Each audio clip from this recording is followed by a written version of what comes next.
오늘 공간정보법을 끝낼 거고요. 다음 시간부터는 등기법 들어갈 겁니다. 등기법은 빠지시면 안 돼요. 워낙 난해한 법이라서, 혼자 책을 읽을 수 있는 내용이 없어요. 등기법은, 지금은 이제 측량을 볼 겁니다. 측량. 굉장히 전문적인 부분인데요. 여기에 한 필지 토지가 존재합니다. 이 토지에 관한 정보가 수집이 됩니다. 수집되는 방법은 두 가지가 있는데요. 조사와 측량의 방법을 통해서 수집이 될 겁니다. 이 수집된 정보는 지적공부라는 공적인 장부에, 참 지겹죠? 똑같은 그림 그리려니.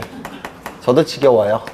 소유자를 등록할 테고, 그리고 지적소관청에 의해서 관리가 이루어질 테고, 궁극적으로는 주권자인 국민에게 공시까지 될 겁니다. 이때의 정보는, 주된 정보는 토지에 표시가 될 테고요. 부수적으로는 소유자에 관한 정보도 수집이 될 겁니다. 토지의 표시는 소재, 지번, 지모, 면적, 경계, 좌표가 될 겁니다. 이때 요 세 가지를 수집하는 방법은 조사가 될 테고, 요 세 가지를 수집하는 방법은 측량이 됩니다. 물론 이 소유자에 관한 정보는 조사를 통해서 수집이 이루어지게 될 겁니다. 이때 요 세 가지를 수집하는 방법이 측량이라고 했는데, 이 정보들은 토지에 관한 정보 맞습니까? 토지에 관한 정보를 한자로 뭐라고 부릅니까? 지적. 그렇죠? 그러면 이 측량을 뭐라고 부르겠습니까? 지적 측량, 이렇게 부르는 겁니다.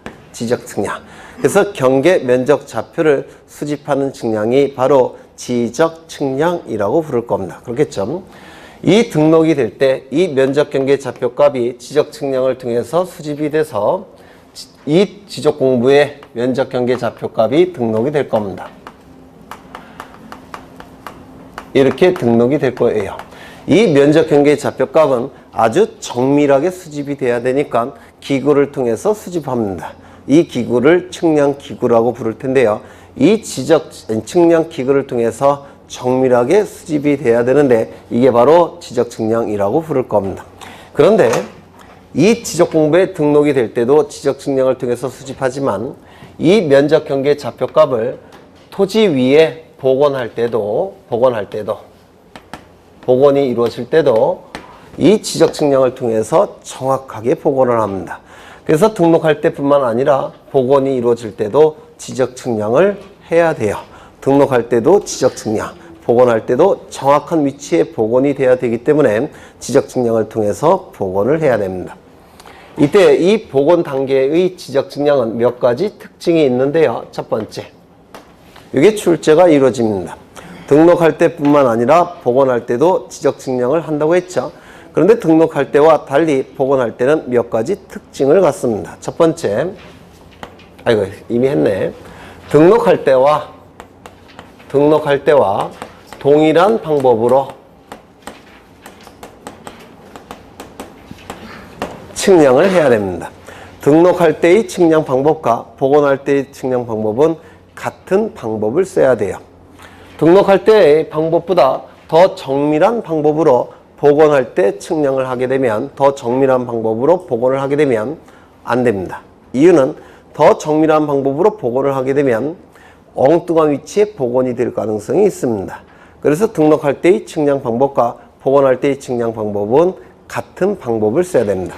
등록할 때 평판 측량의 방법으로 등록했다면 복원할 때도 평판 측량의 방법을 써야 됩니다. 등록할 때 평판 측량의 방법을 썼는데 더 정밀한 방법인 경위 측량 방법으로 복원할 수는 없습니다. 왜? 엉뚱한 위치에 복원이 되기 때문에 그렇습니다. 등록할 때와 복원할 때는 같은 측량 방법을 쓴다는 거 좀 기억해 두셔야 됩니다. 두 번째, 지적공부에 등록이 돼서 이 지적공부를 통해서 공시가 이루어집니다. 그래서 등록할 때는 공시 목적으로 등록하는 것이기 때문에 아주 정확하게 등록을 해야 된다. 맞습니까? 따라서 등록할 때는 검사 측량을 반드시 검사를 해야 됩니다. 검사 측량을 거쳐야 됩니다. 그런데 지적공부에 등록된 것을 지표상에 복원할 때는 검사 측량을 거칠 필요가 없습니다. 왜냐하면 등록할 때는 공시 목적으로 하는 거지만 이 복원할 때는 보통 인접 토지 소유자와 경계에 분쟁이 발생했을 때 그 분쟁을 해결할 목적으로 보통 복원합니다. 그러면 이거는 공익적 목적인 공시 목적으로 복원하는 게 아니라 사익을 목적으로 복원을 하는 겁니다. 따라서 검사 측량을 거칠 필요가 없습니다. 등록할 때는 검사 측량을 거치지만 복원할 때는 검사 측량을 거치지 않습니다. 공시 목적으로 하는 게 아니라 인접 토지 소유자와의 분쟁을 해결할 목적으로 보통 복원이 이루어지기 때문에 그렇습니다. 이거 이해가 되십니까? 잘 안 되세요? 안 되셔도 괜찮아요. 나중에 또 할 겁니다. 세 번째, 지적공부에 등록하는 게 아까 토지 이동 정리 기억나십니까? 토지의 표시를 새로이 정하거나 변경하거나 말소하는 것을 토지 이동이라고 얘기했고, 이를 지적공부에 등록하는 것이 토지 이동 정리라고 했죠. 토지 이동 정리는 지적 정리의 일종이죠. 등록하는 것은 지적 정리가 이루어지는 겁니다. 그런데 이미 지적 공부에 등록된 것을 지표상에 복원한 다음에 지적 공부를 또 정리할 필요가 있겠습니까? 없겠죠. 지적 공부에 등록이 되는 것을 지표상에 복원한 다음에 지적 공부에 변화가 있습니까? 없습니까? 없죠. 따라서 복원할 때는 지적 정리를 하지 않습니다. 지적 정리를 할 필요가 없어요. 왜? 지적 공부에 변화가 나타나지 않기 때문에 그렇습니다. 네 번째, 지적 공부에 등록된 면적 경계의 좌표값을 지표상에 복원할 때 지적 공부에 등록된 면적이 바뀝니까? 안 바뀝니까? 안 바뀌죠. 따라서 면적을 복원할 때 새롭게 측정할 필요가 있겠습니까? 없겠습니까? 없습니다. 따라서 복원할 때는 면적 측정도 하지 않습니다. 그래서 이 복원 단계의 측량은 이 네 가지 특징을 갖습니다. 그냥 이런 게 있다라고 그냥 보시기만 하면 돼요. 나중에 한 9월달, 10월달에 집중적으로 암기가 되실 겁니다. 그러면 이러한 특징을 갖는 복원 단계의 측량이 어떠한 것이 있느냐면 두 가지가 있습니다. 첫 번째, 경계 복원 측량. 복원이라는 문구가 있기 때문에 복원 단계 측량이라는 거 느끼실 수 있겠죠. 경계 복원 측량. 이 경계 복원 측량은 나중에 제가 그림을 통해서 다시 설명을 드릴 겁니다. 이런 게 있다라고만 이해하시면 돼요. 두 번째, 지적 현황 측량.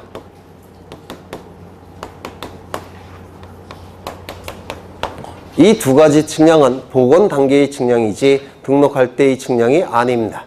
따라서 이 네 가지 특징을 갖습니다. 이 네 가지 특징을 이거 외우셔야 돼요. 경계 복원 측량, 지적 현황 측량은 복원 단계의 측량입니다. 그러면 이 지적 측량은 누가 해야 되느냐면 지적 소관청이 하는 것이 원칙입니다. 이유는 이 면적 경계 좌표값이라는 정보는 국가가 통치권을 행사하기 위한 정보입니다. 맞습니까? 따라서 국가기관이 이 면적 경계 좌표값을 수집하는 지적 측량을 하는 게 맞습니다. 국가기관인 지적소관청이 이 측량을 해야 됩니다.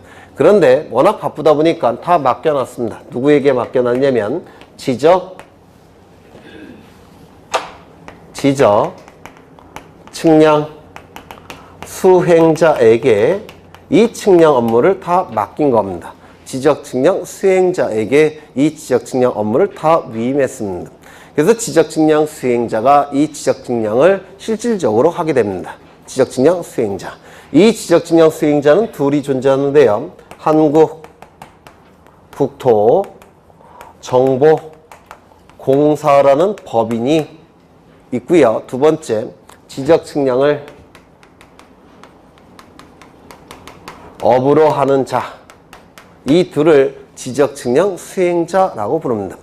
한국국토정보공사는 예전에 뭐라고 불렸냐면 대한지적공사라는 명칭을 가지고 있었습니다. 들어보신 적 있죠? 대한지적공사. 대한지적공사가 이름이 바뀐 겁니다. 한국국토정보공사로. 한국국토정보공사로 이름이 바뀐 거고요. 지적측량업자는 지적측량업을 하는 일종의 회사예요. 회사. 지적측량업을 하는 자. 이 업을 하기 위해서는 시도지사에게 업을 등록해야 됩니다. 국토교통부 장관에게 등록하는 게 아니고요. 시도지사에게 등록합니다.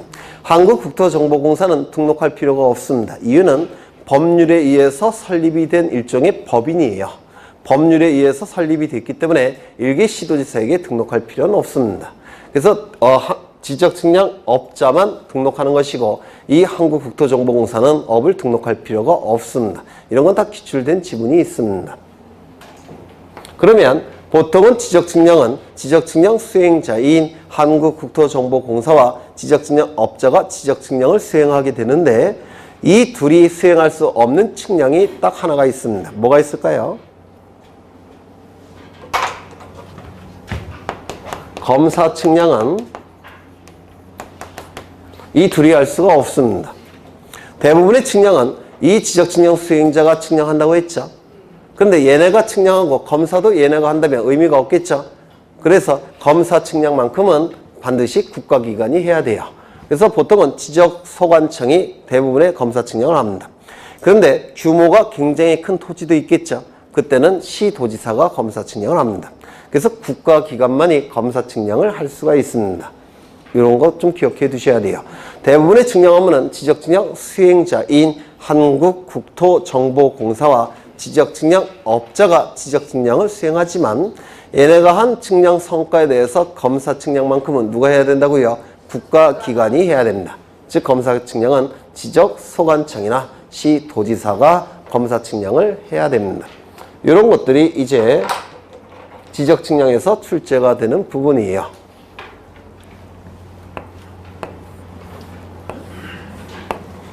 이 토지를 측량하고 싶습니다. 이 토지의 경계 면적 좌표값을 수집하고 싶어요. 보통은 정확하게는 경계가 먼저 그려지게 되면 경계 안에 들어오는 게 뭡니까? 넓이, 면적. 맞습니까? 그리고 경계와 경계가 만나는 점이 뭡니까? 경계점. 그렇죠? 경계점을 숫자로 표현한 게 뭡니까? 경계점 좌표. 맞죠? 결국은 경계를 수집하는 게 측량입니다. 경계가 그려지게 되면 면적과 좌표는 자동적으로 이게 구해질 수가 있어요. 그래서 경계를 그릴 때 하는 것이 바로 지적 측량입니다. 경계를 그릴 때, 경계를 수집할 때 하는 게 결국은 지적 측량이에요. 지금 이 토지를 측량하고자 합니다. 이 토지를 측량하고자 해요. 그런데 측량을 할 때는 뭐가 필요합니까? 측량기구라는 게 있습니다. 측량기구가 있어야 되겠죠? 그 측량기구를 설치해야 되는데 이 측량기구는 아무데나 설치하는 게 아닙니다. 측량기구를 설치하는 기준이 되는 점이 있습니다. 그걸 지적기준점이라고 불러요. 그래서 여기 지적기준점이 이렇게 하나 있고요. 이 지적기준점 위에 측량기구를 설치합니다. 보통 가장 많이 사용하는 측량기구는 평판 측량입니다. 이렇게 생겼어요. 평판. 그래서 평판 측량을 통해서 측량에 들어갑니다. 이게 측량기구고 옆에 기술자도 있겠죠. 잘 그렸죠. 그래서 이 측량기술자가 측량기구를 사용해서 이 토지를 관측합니다. 관측을 통해서 측량을 하게 됩니다. 그런데 이 토지 보일까요? 안 보일까요?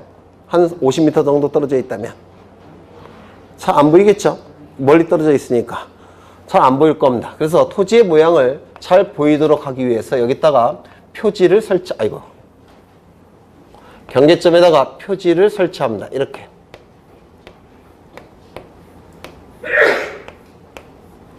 이를 경계점 표지라고 부릅니다.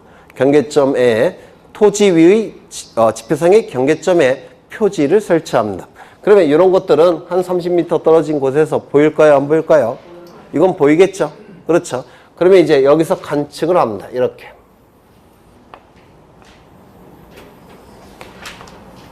이렇게 관측을 하게 돼요.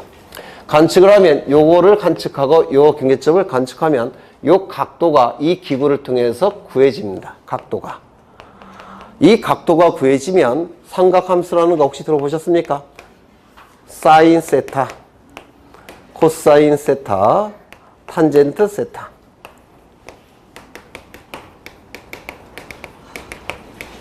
고등학교 때 수학에 나오는 겁니다. 중고등학교 때. 사인, 코사인, 탄젠트 뭐 이런 것들. 저는 고등학교 졸업한 지가 10년도 안 돼서 아직은 기억이 나는데 여러분은 어떨지 모르겠습니다. 이게 요 각도를 여기다가 대입을 해서 요게 구해집니다. 요게. 이 삼각함수를 통해서 요 경계가 그려져요. 요것과 요것은 같은 걸까요? 다른 걸까요? 같은 거죠. 네. 이러한 방법을 통해서 측량을 하는데요. 지금 모양이 무슨 모양입니까? 삼각형 모양이죠. 그래서 이 삼각형을 이용해서 측량할 때 삼각측량이라고 얘기합니다. 삼각형을 이용해서 측량한다는 뜻이에요. 삼각측량이라고 부릅니다. 그래서 이러한 방식을 통해서 경계가 그려집니다. 경계를 도면 위에 그릴 수가 있습니다. 어려우신가요? 네, 어려우세요 이게? 네, 어려워도 어쩔 수 없습니다. 우리나라를 그린 건데요. 여기는 뭡니까? 휴전선, 38선 그러시면 안 돼요. 휴전선. 지금 이 토지를 측량하고자 합니다. 이 토지를 측량하고자 해요. 이 토지를 측량하기 위해서는 먼저 측량기구가 있어야 될 테고, 측량기구는 아무데나 설치하는 게 아닙니다. 측량을 설치하는 측량기구를 설치하는 기준이 되는 점이 있어요. 여기에 기준점이, 제일 중요한 기준점이 여기 하나 있습니다. 이 기준점을 뭐라고 부르냐면 원점이라고 부릅니다. 원은 근원 원자고요. 점은 기준점이라는 뜻이에요. 그래서 지적 기준점 중에서 가장 근원이 되는 기준점, 원점이라고 부릅니다. 원점. 여기다가 측량기구를 설치합니다. 이 측량기구는 공통점이 다리가 다 3개예요. 이게 짝수가 되면 이게 움직인대요. 이게. 근데 3개면 이게 안 움직인답니다. 그러니까 수평을 유지할 수가 있대요. 그래서 측량기구는 전부 다 다리가 3개입니다. 이따가 측량기구를 다 설명할 겁니다. 네. 그래서 이 원점은 어디 있느냐면 경기도 수원시 영통구 원천동 국토지리원 안에 있습니다. 그 국토지리원 안에 근원이 되는 기준점이 설치되어 있습니다. 그래서 이 원점에다가 측량기구를 설치할 테고, 그리고 여기 기준점을, 경계점 표지를 설치하겠죠. 경계점 표지가 이렇게 설치가 될 겁니다. 그래서 여기 기술자가 관측을 하게 될 겁니다. 이렇게 관측을 하게 될 거예요. 관측할 수 있을까요? 없을까요? 없죠. 왜요? 여기 중간에 산도 있고 강도 있고 너무 멀죠. 그래서 너무 멀리 떨어져 있기 때문에 관측이 불가능합니다. 그래서 이 원점이라는 기준점 말고 또 다른 기준점이 필요합니다. 또 다른 기준점이 뭐냐면 여기 이렇게 설치되어 있습니다. 이 기준점을 지적 기준점, 지적 삼각점이라고 부릅니다. 토지 정보를 수집하기 위한 삼각 측량의 기준이 되는 점. 토지 정보를 수집하기 위한 삼각 측량의 기준이 되는 점을 줄여서 지적 삼각점이라고 부릅니다. 이 지적 삼각점이라는 기준점은 2에서 5km마다 하나씩 설치되어 있습니다. 그럼 이제 지적 삼각점 위에다가 여기다가 측량 기구를 설치하면 될 겁니다. 그리고 관측하면 될 겁니다. 그렇죠? 그런데 이 지적 삼각점은 2에서 5km마다 설치되어 있기 때문에 이게 뭐라 그럴까? 2km 정도 떨어지는 경우도 있어요. 물론 바로 옆에 있을 수도 있겠지만 2에서 5km마다 설치가 되어 있어서 이 토지와 가장 가까운 기준점이 2km 정도 이게 떨어진 경우도 있을 수가 있을 겁니다. 그러면 2km 정도 떨어졌다면 이거 관측이 될까요? 안 될까요? 뭐 소머지도 아니고 600만 불의 사나이도 아니고. 아, 소머지 혹시 아십니까? 아세요? 네. 아시는 분이면 제 또래인데 600만 불의 사나이 소머즈. 네. 이것도 관측이 안 됩니다. 너무 멀리 떨어져서 어떤 경우는 관측이 안 될 겁니다. 이거 이해가 되십니까? 그렇죠? 따라서 지적 삼각점 말고 또 다른 기준점이 필요합니다. 또 다른 기준점이 있습니다. 더 많이 설치되어 있는 기준점이 있습니다. 이 기준점을 지적 삼각 보조점이라고 부릅니다. 토지 정보를 수집하기 위한 삼각 측량의 보조가 되는 기준점이란 뜻이에요. 이 지적삼각 보조점은 1에서 3km마다 설치되어 있습니다. 땅바닥에. 그래서 길거리 다니시면서 땅만 보고 한 30분 정도 걸어 다니시다 보면 이런 거 다 발견이 됩니다. 여기에 한번 찾아보세요. 네. 지적삼각 보조점.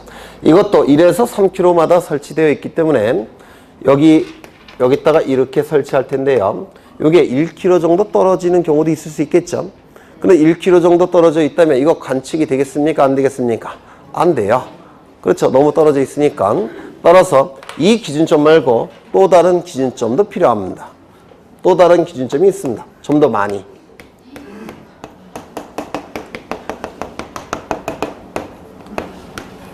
이 기준점을 뭐라고 부르냐면 지적도의 뿌리가 되는 기준점. 지적도 근점이라고 부릅니다. 그는 뿌리 근자예요. 지적도의 뿌리가 되는 기준점, 지적도근점이라는 기준점이 설치되어 있습니다. 이 지적도근점은 50에서 300m마다 하나씩 설치되어 있습니다. 300m 정도가 되면 이게 그 측량 기구를 통해서 요즘은 이렇게 만원경 형태로 되어 있기 때문에 이게 관측이 돼요. 이게 그래서 지적도근점이 설치되어 있는데요. 이 지적도근점에서 측량 들어가면 됩니다. 이렇게 드디어 여기까지 되셨습니까? 이 세 가지를 뭐라고 부르냐면 지적기준점이라고 부릅니다. 지적기준점. 지적기준점 세 가지는 암기되셔야 됩니다. 지적삼각점, 지적삼각보조점, 지적도근점. 이 세 가지를 지적기준점이라고 부릅니다. 다 기출지문이 있습니다. 그런데 이런 기준점은 정확한 위치에 설치가 돼야 되겠죠. 정확한 위치에 설치가 돼야 되기 때문에 이 기준점을 설치할 때도 측량이 필요합니다. 이 지적삼각점을 설치할 때 하는 측량을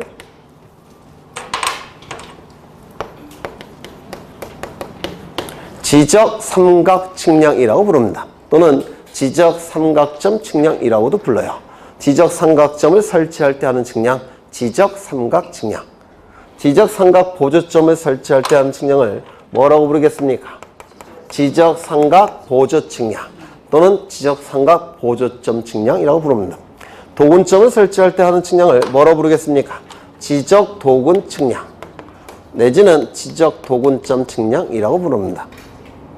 이 세 가지 측량은 지적 측량 중에서 가장 기초가 되는 측량이라고 해서 이 세 가지 측량을 기초 측량이라고 부릅니다. 이 기준점이 설치가 돼야지만 그 위에다가 측량 기구를 설치하고서 토지를 측량할 수가 있죠. 그래서 이 세 개의 측량을 기초 측량이라고 부릅니다. 기초 측량. 그리고 이 토지의 면적, 경계, 좌표값을 수집하는 측량을 뭐라고 부르냐면 토지에 관한 세부적인 정보를 수집한다고 해서 세부 측량이라고 부릅니다. 면적, 경계, 좌표값은 토지에 관한 세부적인 정보죠. 따라서 면적, 경계, 좌표값을 수집하는 측량을 세부 측량이라고 부릅니다. 이 두 개의 측량을 합해서 지적 측량이라고도 부릅니다. 그래서 지적 측량은 두 가지가 있습니다. 세부 측량, 면적, 경계, 좌표값을 수집하는 세부 측량. 지적 기준점을 설치하는 기초 측량. 이 두 가지 종류가 있습니다. 네, 여기까지 보시면 될 것 같아요. 하나 더, 여기 측량 기구가 있다고 했는데 측량 기구를 좀 보겠습니다. 다리는 다 세 개예요. 이걸 뭐라고 부르냐면 평판이라고 부릅니다. 이 평판을 이용해서 측량할 때 평판 측량이라고 부릅니다. 평판 측량. 근데 요즘은 이 평판에 노트북이 연결되는 경우가 있어요. 이 노트북이 연결되면 이거를 전자평판이라고 부릅니다. 그래서 이 노트북이 연결된 평판을 전자평판이라고 부르고 이를 통한 측량을 전자평판 측량이라고 불러요. 이렇게 생긴 측량 기구도 있는데요. 뭐처럼 생겼습니까? 만환경. 그렇죠. 만환경은 아니고요. 경도와 위도를 재는 기구라고 부릅니다. 여기서 의자는 기구라는 뜻을 가진 한자예요. 그래서 경도와 위도를 재는 기구. 지구본 뭔지 아시죠? 지구본. 이제 사무실을 오픈하시면 대표 책상 위에 지구본 하나 있어야 되죠. 폼나는 걸로. 지구본을 보시면 이렇게 가로로 선이 그어져 있죠. 이거 뭐라고 부릅니까? 위도. 위도. 세로로 선이 그어져 있죠. 이게 뭡니까? 경도. 경도.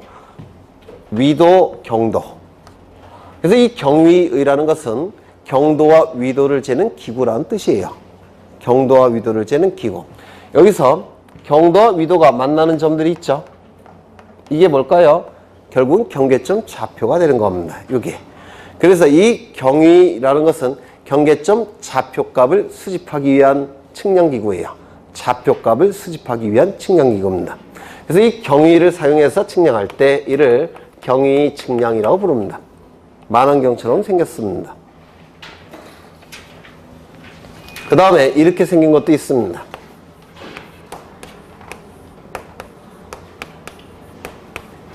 뭐처럼 생겼습니까? 네? 뭐요? 스피커? 이게 사진기를 그린 건데. 네. 전파기, 강파기라고 부릅니다. 그래서 여기 아까 측량할 때는 경계점에 표지를 설치한다고 했죠. 여기서 전파를 쏩니다. 그리고 여기 부딪혀갖고 되돌아오는 속도가 있습니다. 그 속도를 이용해서 거리를 구하는 겁니다. 여기서 전파를 쏘게 되면 전파기, 광파를 쏘게 되면 광파기라고 불러요. 그래서 전파나 광파를 경계점 표지에 쏴서 거기 부딪혀서 되돌아오는 속도를 가지고 거리를 구할 때 하는 측량이에요. 이거를 전파기, 광파기 측량이라고 부릅니다. 또 뭐 하나 더 그려야 되는데, 이 뭘까요? 돌고래는 아니에요. 비행기입니다. 비행기를 띄워서 비행기에서 토지를 사진 촬영해서 측량하는 방법이 있습니다. 이거를 사진 측량이라고 불러요. 하나 더 있습니다. 뭘까요? 인공위성. 인공위성에서 측량하는 게 있습니다. GPS 측량이라고 불러요. 인공위성 측량, GPS 측량. GPS 측량, 인공위성 측량. 이렇게 6가지 측량 방법만 우리 공간정보법에서 인정합니다. 평판 측량, 전자평판 측량, 경위 측량, 전파기, 강파기 측량, 그 다음에 사진 측량, GPS 측량. 이게 정밀도 순서입니다. 그래서 가장 정밀한 것은 GPS. 두 번째는 이거, 세 번째는 이거, 네 번째, 다섯 번째입니다. 그리고 가장 정밀도가 떨어지는 것은 평판 측량이 될 겁니다. 우리 공간정보법에서 주로 사용하는 측량은 이거예요.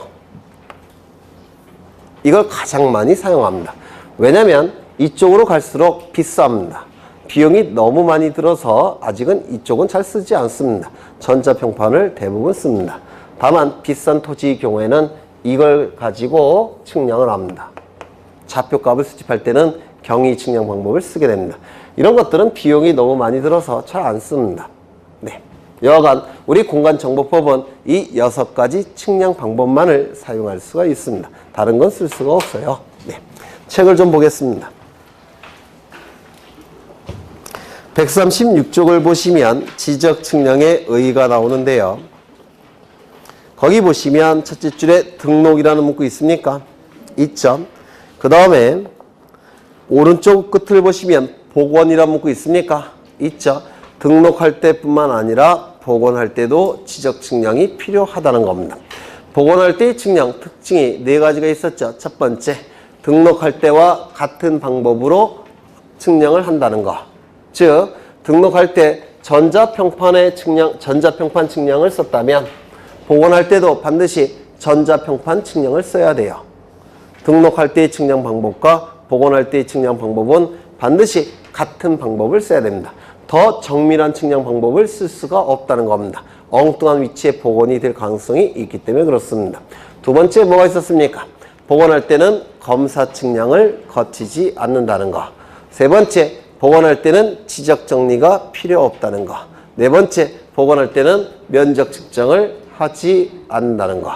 그렇다면 복원 단계의 측량이 뭐가 있느냐? 두 가지를 기억하셔야 돼요. 경계 복원 측량과 지적 현황 측량이라는 게 있습니다. 그 내용은 나중에 설명을 드릴 겁니다. 그 다음에 지적 측량의 대상과 구분이 나오는데요. 거기 밑에 보시면 측량 방법이 나와 있죠. 6가지 이미 설명을 드렸습니다. 그 다음에 이 138쪽을 보시면 지적 기준점 측량, 기초 측량이라고 부르는데요. 지적 기준점을 설치할 때 하는 측량을 얘기합니다. 세 가지가 있는데요. 지적 삼각 측량, 지적 삼각 보조 측량, 지적 도군 측량. 이걸 의미하게 될 겁니다. 나머지 것들은 나중에 보시게 될 거예요. 그 다음에 넘겨보시면 141쪽에 지적 측량의 절차가 나와 있죠.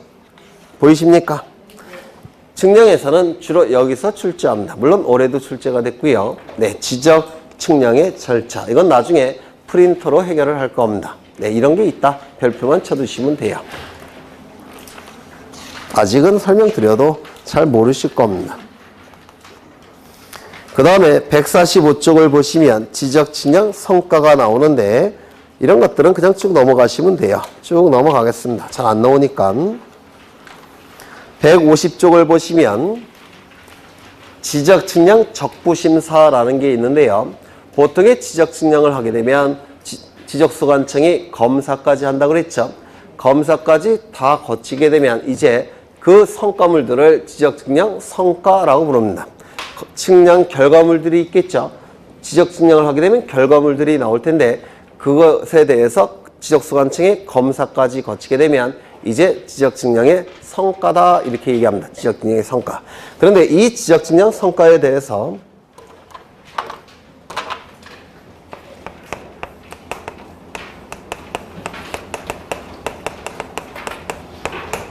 불만이 있는 자가 있을 수 있겠습니까? 불만이 있는 자가 있겠죠. 검사 측량까지 거친 성과에 대해서 결과물에 대해서 불만이 있는 자가 있을 수 있을 겁니다. 그 불만이 있는 자는 지적 측량 성과가 적합하게 이루어졌는지 부적법하게 이루어졌는지 또는 부적법하게 이루어졌는지 또는 부적합하게 이루어졌는지 심사를 청구하는 것. 지적 측량 성과 적부심사 청구라고 부릅니다. 그런데 너무 기니까 생략해서 지적 측량 적부심사 청구라고 불러요. 지적 측량의 성과가 적법하게 이루어졌는지 부적법하게 이루어졌는지 적합하게 이루어졌는지 부적합하게 이루어졌는지 심사를 청구하는 거 지적 측량 적부심사 청구라고 얘기합니다. 처음 청구할 때는 적부심사 청구라고 부르고요. 두 번째 청구할 때는 적부재심사 청구라고 부릅니다.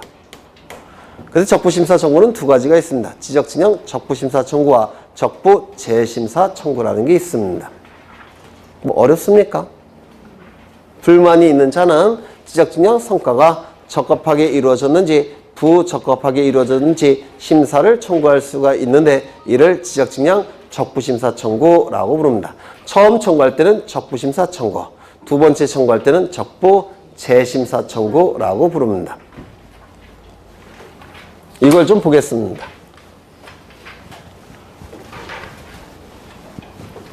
이거 보고 공간정보법은 종결을 지을 겁니다. 지적소관청의 검사 측량에 대해서 불만이 있는 자가 적부심사나 재심사를 청구할 텐데요. 불만이 있는 자가 누가 있을 수 있을까요? 토지 소유자는 불만이 있을 수 있겠죠. 그렇죠. 그래서 자기가 원한 바대로 나오지 않으면 불만이 있을 수 있지 않겠습니까? 소유자가 불만이 없을 때는 옆에 토지 소유자가 불만이 있을 수도 있겠죠. 그렇죠. 예를 들어서 여기 토지가 이렇게 두 필지가 존재하는데요. 여기 갑소유고 을소유입니다. 그런데 이 경계에 대해서 갑과 을 사이에 분쟁이 발생을 했다는 겁니다. 그래서 이 을은 이 분쟁을 해결하기 위해서 이 지적측량을 신청합니다. 그래서 지적측량이 이루어졌는데요. 그 성과가 이렇게 됐다는 겁니다. 그러면 성과가 이렇게, 경계가 이렇게 바뀌게 되면 을은 불만이 없겠지만 얘는 불만이 있겠죠. 인접토지 소유자가 불만이 있을 수 있겠죠. 이 자를 뭐라고 부르냐면 이해관계인이라고 부릅니다.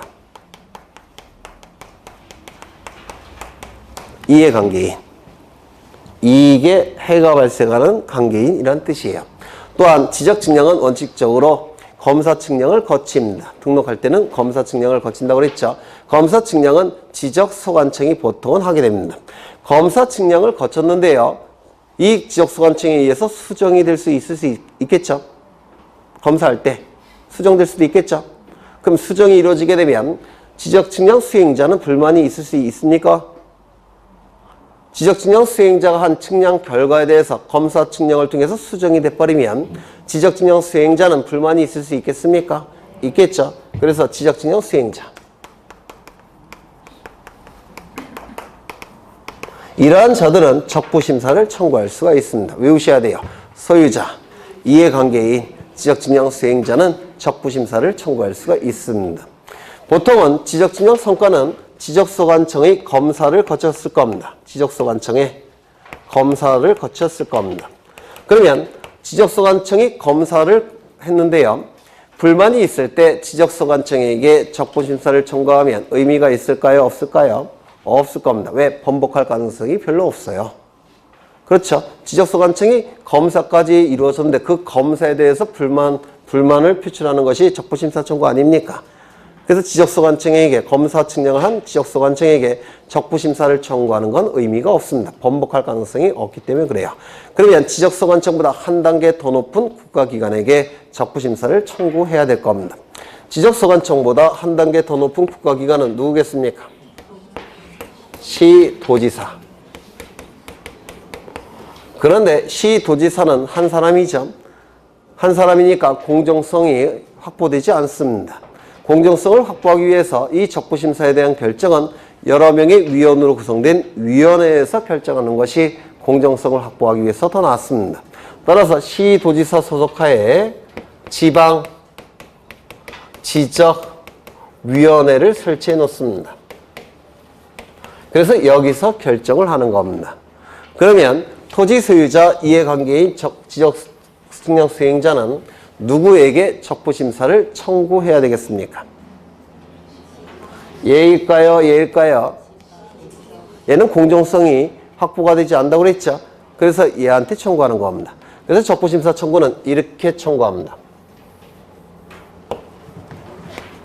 지적측량 적부심사를 청구하는 겁니다. 누구에게? 지방지적위원회에게.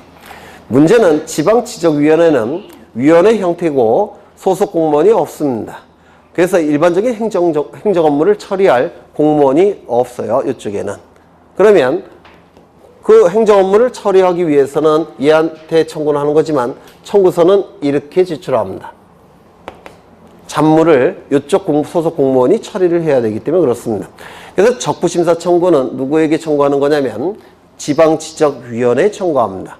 하지만 서류는 누구에게 제출한다고요? 시도지사에게 제출하는 겁니다. 즉 적부심사 청구서는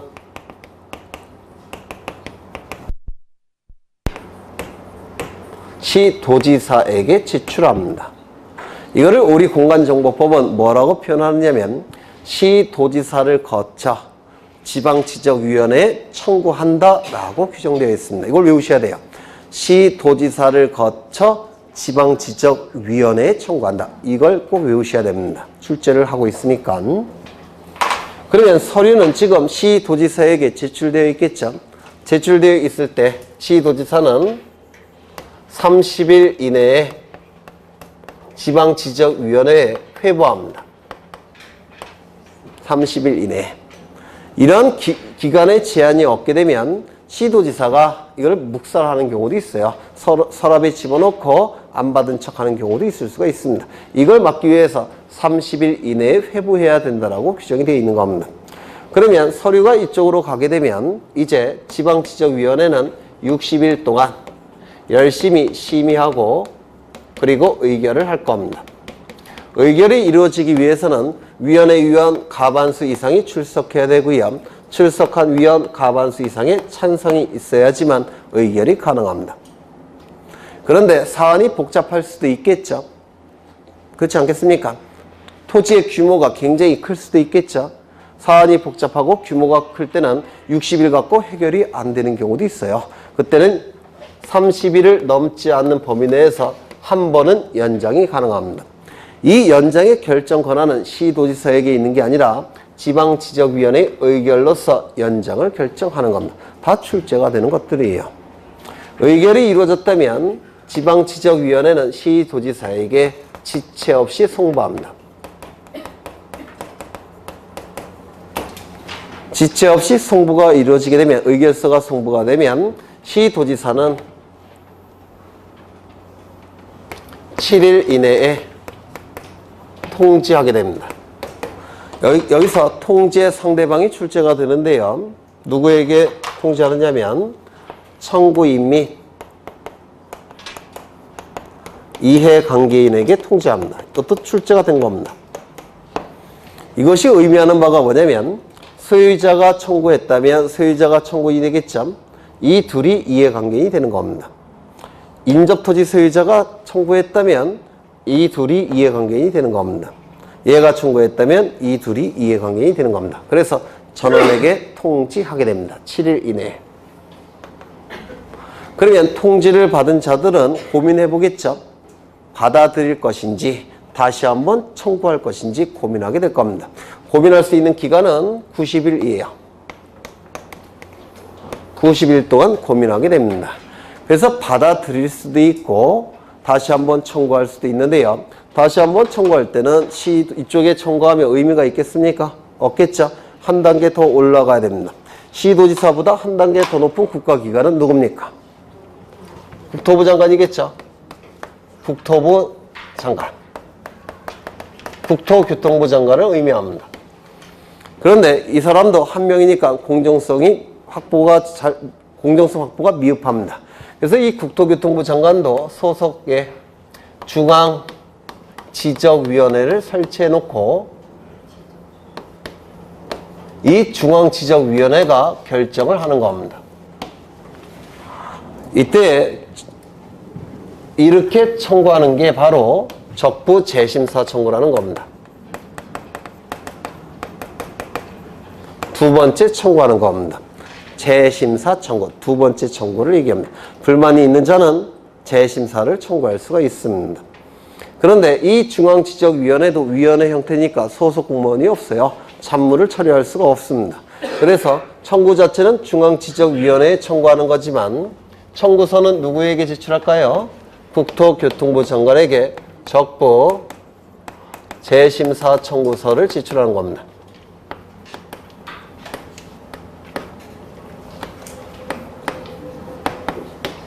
이거를 우리 공간정보법은 뭐라고 표현하고 있느냐면 국토교통부 장관을 거쳐 중앙지적위원회에 청구한다 이렇게 규정되어 있습니다. 외우셔야 돼요. 국토교통부 장관을 거쳐 중앙지적위원회에 청구한다. 그러면 마찬가지로 서류는 다 이쪽에 제출되어 있겠죠. 그래서 국토교통부 장관은 30일 이내에 회부합니다. 그러면 중앙지적위원회는 60일 동안 심의하고 의결합니다. 의결이 되기 위해서는 과반수 이상의 출석과 과반수 이상의 찬성이 있어야 됩니다. 사안이 복잡한 경우도 있겠죠. 이때는 의결로서 30일을 넘지 않는 범위 내에서 한 번만 연장이 가능합니다. 의결이 이루어졌다면 지체 없이 송부할 테고 제가 왜 이걸 굳이 그리겠습니까? 출제가 되니까 그리겠죠. 송부를 받은 국토교통부 장관은 7일 이내에 통지합니다. 그리고 의결서를 이쪽에 보냅니다. 그리고 의결서가 이쪽으로 보내집니다. 송은 보낼 송자에 부는 준다 부자입니다. 그래서 의결서를 보내준다라는 뜻이에요. 그러면 지적소관청은 이 의결서에 따라서 성과를 수정한다든지 오류를 정정하게 될 겁니다. 의결서에 따라서. 이러한 절차에 의해서 적부심사와 재심사가 이루어지게 됩니다. 순서를 암기하셔야 돼요. 그래서 이 적부심사에서 출제되는 게 이게 다예요. 네. 순서까지 암기가 되셔야 되는데요. 여기 보시면 똑같습니까? 적부심사와 재심사가 똑같습니까? 똑같죠? 똑같습니까? 똑같죠? 이쪽은요? 똑같습니다.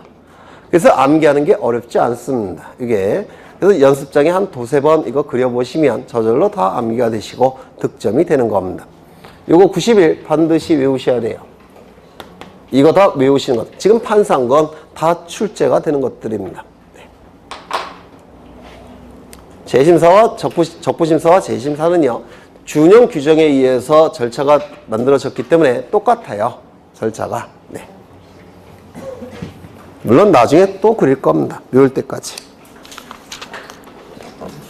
그래서 이 12월 달에는 여기까지 지적 제도를 보실 겁니다. 여기까지. 그래서 가장 골격이 되는 것 위주로 진행을 했습니다. 1월 달부터는 이제 세부적인 내용들이 좀 더 들어갈 거예요. 1월 달부터는. 네. 이제 다음 시간에는 뭘 할 거냐면요. 등기법, 대망의 등기법에 들어갈 겁니다. 등기법 시간만큼은 절대로 결석하셔서는 안 돼요.